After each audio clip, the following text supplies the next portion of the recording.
কৌশিক শাস্ত্রী, আমার অ্যাস্ট্রো কৌশিক চ্যানেলে আপনাদের স্বাগত। দেখুন, আজকে এই হাতটার বিচার এবং বিশ্লেষণ করব। এটা আমাদের এই পশ্চিমবঙ্গের একজন মুসলিম ভাইয়ের হাতের রেখা। ইনি একজন দক্ষ স্বর্ণশিল্পী, অর্থাৎ স্বর্ণ জুয়েলারি মেকিংয়ের একজন দক্ষ মিস্ত্রি বা দক্ষ কারিগর বলতে পারেন। জুয়েলারি মেকিংয়ের দক্ষ কারিগর। ইনি আমাদের পশ্চিমবঙ্গে বাড়ি হলেও ইনি বর্তমানে রাজস্থানে থাকেন এবং দীর্ঘদিন এই পেশার সঙ্গে যুক্ত থাকার জন্য, এই জুয়েলারি মেকিং ব্যবসা, সোনার জুয়েলারি মেকিং ব্যবসা, স্বর্ণ ব্যবসার সঙ্গে যুক্ত থাকার জন্য কারিগর হিসাবে ইনি বর্তমানে অত্যন্ত দক্ষ। এবার ইনি চাই যে ইনার নিজস্ব একটা ব্যবসা হোক, অর্থাৎ যে ব্যবসায় এরকম স্বর্ণ জুয়েলারি মেকিংয়ের কারখানা থাকবে, যেখান থেকে উনি পাইকারি দেবেন। যেহেতু এই মেকিং ব্যবসাটা ইনি ভালোভাবে জানেন এবং কারিগর হিসাবে ইনি দক্ষ, এবং তার প্রশ্ন ছিল যে সেইখানে কি সে প্রতিষ্ঠিত হবে। কারণ দেখুন, এই কারখানা করতে গেলে অনেকটা ইনভেস্টমেন্ট দরকার, এবং দীর্ঘদিন এই কাজ করে কারিগর হিসাবে কাজ করে যথেষ্ট টাকা সঞ্চয় করেছে। সেই সঞ্চয়ের সম্পূর্ণ টাকা একটা জায়গায় ইনভেস্ট করতে যাবে, এবং সেইটা যদি ফেল হয় তাহলে কিন্তু সে ভরাডুবি হয়ে যাবে জীবনে। তাহলে তার তো প্রশ্নই থেকেই যায় যে সে কি এই পেশায় যুক্ত হতে পারে। সেই প্রশ্নের উত্তর আমরা এই হাতে খুঁজব এবং জানব যে আমরা কি উত্তর তাকে দিয়েছিলাম। এবং এই ভিডিওটা অবশ্যই তার পারমিশন নিয়েই তৈরি করা হচ্ছে, তাই নাম ঠিকানা প্রকাশ না করেই আমি শুধু হাতের বিষয়টা জানালাম এবং তার পেশাগত কারণটা জানালাম। তো প্রথমে বলি যে হাতটা দেখুন, হাতটা একটা কিন্তু একেবারে স্কোয়ার টাইপের। দেখুন, একটু মনে দেখলেই বুঝতে পারবেন একটু যেন একটা চৌকো মতো হাতটা আছে, হাতের তেলোটা। অতএব এই লোকগুলো কিন্তু খুবই পরিশ্রমী, যেহেতু কারিগর দক্ষ, এই পরিশ্রম এনার হাতে আছে। এবং জীবনে উন্নতি করতে পারবে কিনা তার একটা বড় জিনিস দেখবেন, এনার হাতের কালার একটা যেন পিঙ্কিশ কালার আছে, একটা দেখুন রেডিশ পিঙ্কিশ কালার আছে। এটা কিন্তু একজন প্রতিষ্ঠিত অর্থবান ব্যক্তি হওয়ার ফার্স্ট লক্ষণ। অনেকগুলো ক্রাইটেরিয়ার মধ্যে এটা প্রথম দেখে নিতে হবে হাতের কালার কি, এটা একটা জিনিস। এবারে এই যে অংশ দেখুন হাতের, একেবারে যেন চামচের মতো হয়ে আছে। দেখুন, একটু চামচের দেখলেই বুঝতে পারবে যেন চওড়া এবং চামচের মতো। এই রকম ব্যক্তিরা কিন্তু সর্ব অবস্থাতে মানিয়ে নিতে পারে। দেখুন, একজন দক্ষ ব্যবসায়ী হলে কি হতে তাদের সবার সঙ্গে বুঝিয়ে বাঝিয়ে তাদেরকে মানিয়ে নিতে হবে, তাদেরকে নিজের আয়ত্তে আনতে হবে। এই হাতটা কিন্তু এনার আছে। যেটা সমস্যা আছে সেটা এই অংশটা কিন্তু একটু কম মাংসল আছে, অর্থাৎ নিজের বক্তব্যকে লোকের কাছে পৌঁছে দেওয়ার ক্ষেত্রে একটু সমস্যা আছে। তবে যেহেতু ইনি একেবারে সরাসরি কাস্টমারদের সঙ্গে যুক্ত না, ইনের কাজ মেনলি যারা স্বর্ণ ব্যবসায়ী তাদেরকে পাইকারি ডেলিভারি দেওয়া, সেই জন্য এই ব্যবসাতে কিন্তু এই কম হওয়ার জন্য কিন্তু খুব একটা সমস্যা হবে না। কারণ এরা কারিগরি দক্ষতাটাই তারা দেখবে, ইনি কি বোঝাতে পারছে সেটা খুব একটা কার্যকরী নয়, সেই জন্য এই ব্যবসায় কিন্তু এগোতে পারবে। এবার এটা তো গেল তার মার্কেটিং। এবার সে এই বিষয়ে দক্ষ এগিয়ে যাবে কি না। দেখুন, স্বর্ণ শিল্পী যারা স্বর্ণ মেকিং অর্থাৎ জুয়েলারি তৈরি করে, তাদের মেন কাজ দেখুন আগুন দিয়ে সেই সোনাটা গলানো হয়ে আস্তে আস্তে কারিগর, যারা স্বর্ণ জুয়েলারি মেকিং যারা দেখেছে তারা বুঝতে পারবেন যে শিল্পী হতে গেলে যেমন শুক্রের প্রভাব, ভালো একটা সুন্দর আর একটা দক্ষ স্কিল দরকার, এবং সেটার মধ্যে শৈল্পিক চিন্তাভাবনা, সেটা কিন্তু শুক্র দিয়ে দেবে। এবং তার সঙ্গে সঙ্গে এই আগুন তো মেনলি এখানে কাজ করবে, সোনাকে গলিয়ে করা হবে, মঙ্গলের প্রভাব দরকার। দুটো জায়গা দেখলেই বুঝতে পারবেন যে এখানে খুবই সুন্দর, কোনো অশুভ চিহ্ন নেই। এখানে মঙ্গল তো যথেষ্ট খুবই ভালো, কোনো অশুভ চিহ্ন নেই, পরিমাণ মতো মাংসল হয়ে আছে, এবং শুক্রের স্থানও কিন্তু যথেষ্ট ভালো।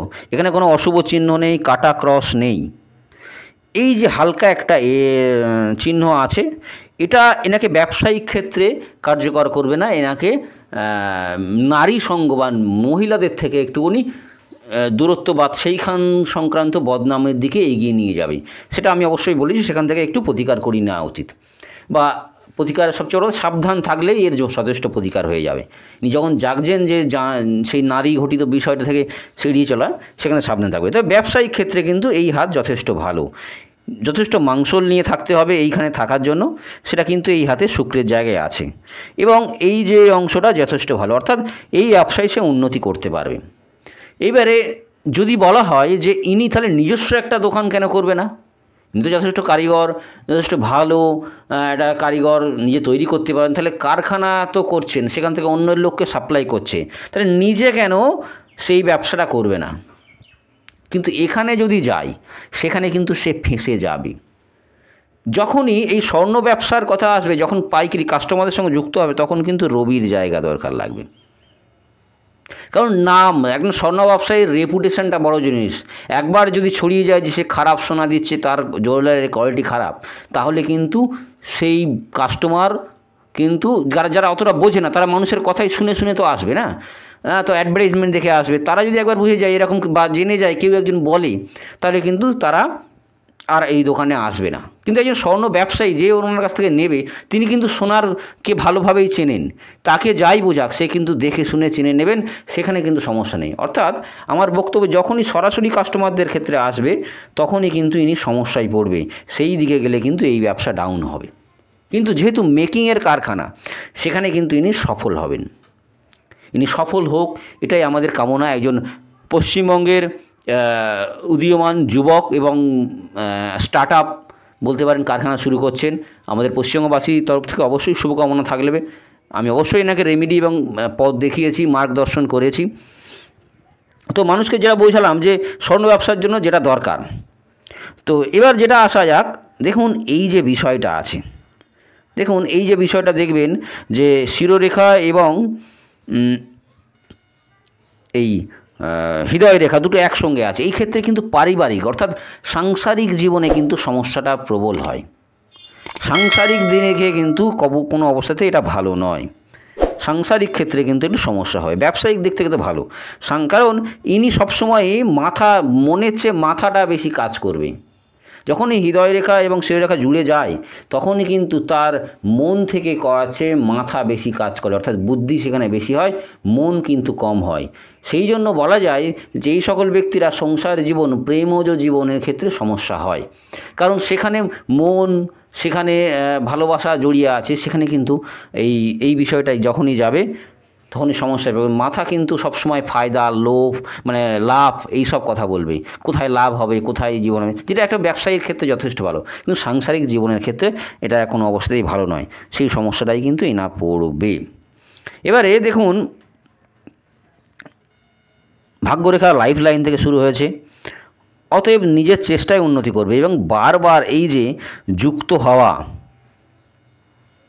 এগুলো বিদেশ বা নিজের সংস্কৃতি থেকে দূরে গিয়ে উন্নতি, এই যে যতবারই যোগ হচ্ছে, যেমন চন্দ্রের ক্ষেত্র, চন্দ্র কিন্তু আমার ভ্রমণ দেয়।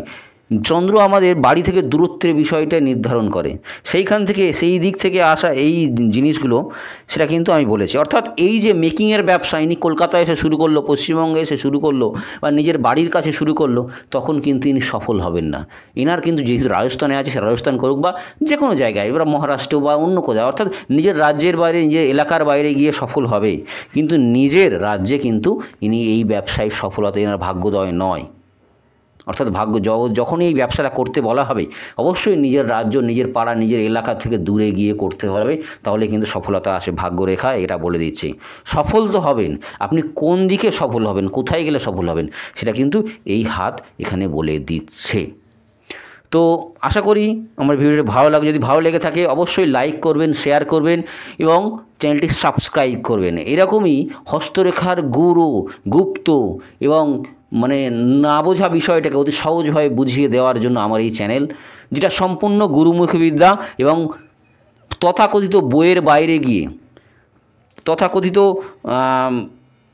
যে বাজার চলছে যে বই, তার বাইরে গিয়ে যেসব হস্তরেখার যে গুপ্ত বিদ্যা, সেটাকে আপনাদের সামনে পরিবেশন করি। অবশ্যই আমার চ্যানেলটি লাইক করবেন এবং সাবস্ক্রাইব করবেন। ভালো থাকুন। জয় মা।